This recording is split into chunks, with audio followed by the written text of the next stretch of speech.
بسم الله الرحمن الرحيم الرحمن তিনিই তো রহমান, علم القرآن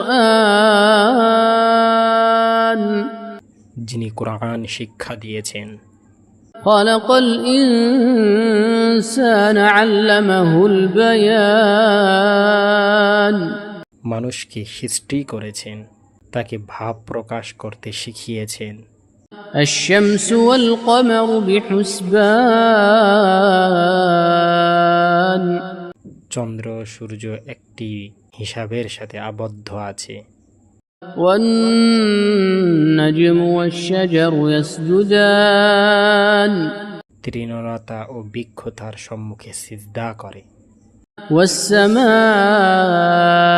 رفعها ووضع الميزان এবং তিনি আকাশকে উঁচু করেছেন এবং তুলাদণ্ড স্থাপন করেছেন।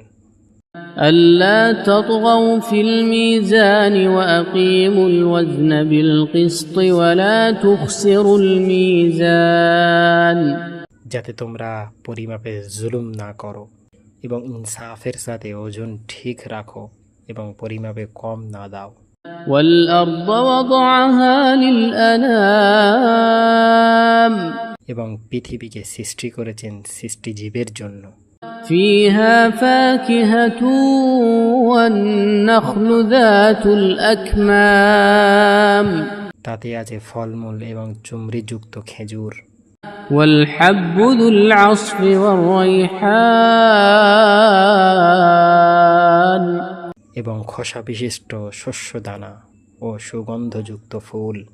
فبأي آلاء ربكما تكذبان সুতরাং হে মানব ও জিন, তোমরা তোমাদের প্রতিপালকের কোন কোন নিয়ামতকে অস্বীকার করবে?